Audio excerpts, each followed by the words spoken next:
morning everyone. So for today's video is mag-cleanse ako ng mga dahon ng ating mga house plant na nandito sa ating sunroom kasi medyo alikabok na sila guys. And so hindi ako nakapag-church ngayon kasi medyo masama yung pakiramdam ko. And habang nagpupunas ako ngayon is parang nahihilo ako guys. And so, ganito yung pakiramdam ko after ko pong mag-take ng ating medication. So, ganyan yung aking pakiramdam. So, tapos ko na nalinis itong ating philodendron na emerald green. Yan. So, ito yung nakalagay doon sa baba. So, inakyat ko sila dito kasi may mga plants ako na binaba and then may mga plants din ako na inaakyat.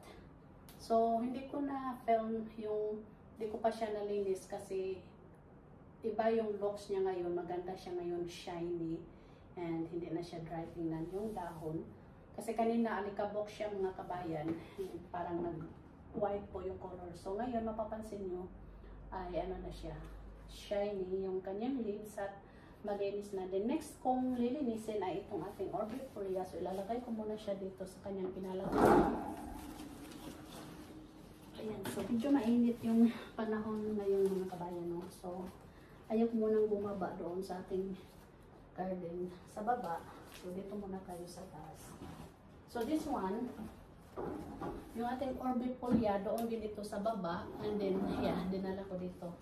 Kasi, sayang kapag hindi ko siya naalagaan. Hindi ko na siya naasikaso mga kabayan. Kaya dinala ko siya dito. So ganyan po yung ginagawa ko. So yung laman po nito ay something yung oil siya na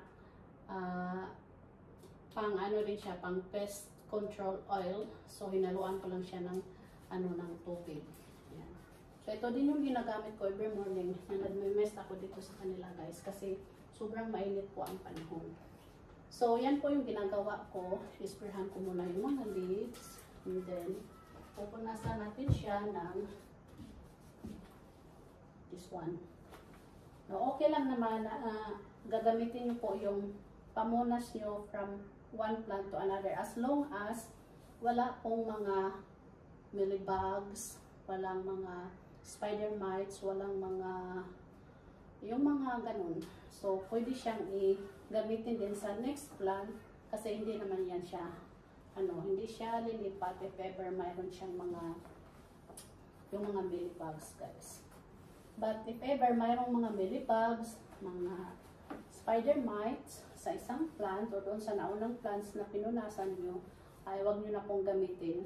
Kukuha kayo ng iba or i-wash out nyo po yung yung pamunas nyo para hindi po lilipat yung mga small insects sa next plant na pupunasan nyo guys. Ayan, so masama talaga yung pakiramdam natin yun. Ayan, so medyo haggard po yung aking looks. Haggard, wala naman akong ginagawa. Ayan. So ganyan lang po yung aking pamamaraan guys. Kapag medyo mainit pa doon sa baba, dito ako sa aking mga halaman sa taas. Yan. So, matagal na itong Orbifolia sa akin. And then, ito yung pinupropagate ko dati, guys. Nung ilang pots ako ng propagation. But, matagal pala siyang magtubo. So, yung ginawa ko is pinagisa ko na lang sila sa pot na medyo malaki. Ayan. And then, may na-vlog na po ako nito kung paano siya i-care tips or paano yung care tips ng mga Orbifolia natin. So, yun lang po guys.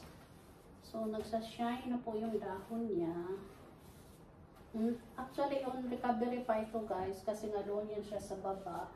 Hindi ko siya masyadong nasikaso.